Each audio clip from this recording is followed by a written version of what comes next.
Good morning সবাইকে। কেমন আছেন সবাই? সবাই হয়তো আমার ভিডিওটা দেখে একটু অবাক হচ্ছেন যে আরে এই গরমের সিজনে কুয়াশা কেন দেখা যাচ্ছে। আসলে আপনারা তো জানেনই আমি আজকের ভিডিও মানে আজ থেকে 10 থেকে 15 20 25 30 মানে 2-3 মাস পরে দিই। এই কারণে হচ্ছে আমার ভিডিওতে গরমকালে এসে শীতকালের একটা ভাইবস পাবেন, আবার শীতকালে আসলে গরমকালের একটা ভাইবস পাবেন। আপনারা যদি গরমকালে এসে শীতকালকে দেখতে চান এবং শীতকালে এসে গরমকালকে দেখতে চান তাহলে আমার পেজটাতে ফলো করে রাখতে পারেন, কারণ আপনারা কিন্তু এই ধরনের ভিডিও শুধুমাত্র আমার পেজে পাবেন। হ্যাঁ গাইস, আমি কিন্তু সত্যি কথাই বলছি। তো যাই হোক, আমি একটু যাচ্ছি কোথায়, আমি যাচ্ছি কম্পিউটার ক্লাসে। তো যাওয়ার সময় ভাবলাম যে যেতে যেতে রাস্তায় একটু ভিডিও করে যাই, কারণ আমার আবার হাঁটতে হাঁটতে ভিডিও করতে অনেক বেশি ভালো লাগে। তারপর চলে আসলাম কম্পিউটার ক্লাসে, এসে কয়েকটা অঙ্ক করলাম। অঙ্ক করার মানে এক্সেলের ভিতরে ঢুকে কয়েকটা অঙ্ক করলাম। অঙ্ক করার পর আর ভালো লাগতেছিল না, তারপর 10 মিনিট টাইপিংও করেছিলাম। তো ভাবলাম যে একটু ভিডিও করি, কারণ এইটা হচ্ছে স্যারের নতুন সেন্টার। এখানে মানে এই সেন্টারটাকে স্যারে নতুন করে সাজাচ্ছিল। এটা হচ্ছে ব্রাহ্মণপাড়াতে তানিম কম্পিউটার সেন্টার, যেটার অবস্থান হচ্ছে ব্রাহ্মণপাড়া যে মাঠ আছে না, ওই মাঠের একটা কোনায়। কোন পাশে জানি, ওয়েট ওয়েট পূর্ব পাশে।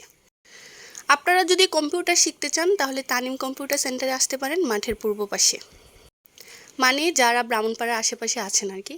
তারপর হচ্ছে আমি একটা জুনিয়রের সাথে একটু হ্যান্ডশেক করে নিলাম। হ্যান্ডশেক করার পর হচ্ছে ভিডিও করার মতো কিছুই আমি দেখতে পাচ্ছি না। তারপর স্যার আমাদের সবাইকে এটা দিল মাউসটা রাখার জন্য। তারপর দেখলাম যে আরে আমারটা তো অনেক সুন্দর, মানে এটার দৃশ্যটা অনেক সুন্দর ছিল। স্যার আমাদের সবাইকে একটা একটা করে দিছিল। তারপর হচ্ছে এখানে হচ্ছে স্যার কম্পিউটার সেট আপ করতেছে। তারপর আমি একটু ভিডিও করে নিলাম, কিন্তু কেউই ক্যামেরার সামনে আসতে রাজি না। মেয়েদেরকে তো আমি কখনো ক্যামেরার সামনে আনি না অনুমতি ছাড়া, কিন্তু ছেলেরাও ক্যামেরার সামনে আসতে রাজি না। তো যাই হোক, রাজি হইলে হোক না হইলে নাই, আমার ভিডিও আমি করে ফেলছি। আর এখানে হচ্ছে দুইটা কুতু শুয়েছিল।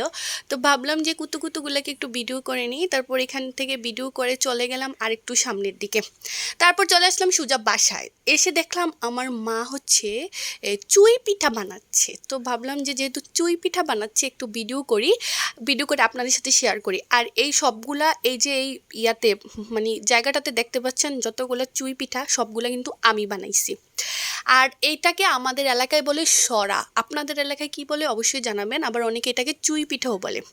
তো যাই হোক, এটা কার কার পছন্দ অবশ্যই কিন্তু কমেন্ট করে জানাবেন। যদিও আমি পিঠাপুলি বা ওই এইসব ধরনের খাবার তেমন একটা বেশি পছন্দ করি না। আমি হচ্ছে ভাত পাগল মেয়ে, রাইস আইটেম অনেক বেশি পছন্দ করি, আর হচ্ছে ঝাল ঝাল খাবার অনেক বেশি পছন্দ করি। মিষ্টি খাবারও পছন্দ করি। মিষ্টির মধ্যে আমার দই, সন্দেশ, তারপর হচ্ছে রসগোল্লা, কেক, এগুলো অনেক বেশি পছন্দ। কিন্তু পিঠাপুলি তেমন একটা আমার ভালো লাগে না। তো এই যে দেখতে পাচ্ছেন অনেক সুন্দর করে ছড়া বানাচ্ছে, যেটাকে অনেকে চুই পিঠাও বলে। তারপর এটাকে নারিকেল দিয়ে, দুধ দিয়ে আর হচ্ছে গুড় দিয়ে সুন্দর করে রান্না করেছে, আর এটা খেতে অনেক বেশি মজা হয়েছিল।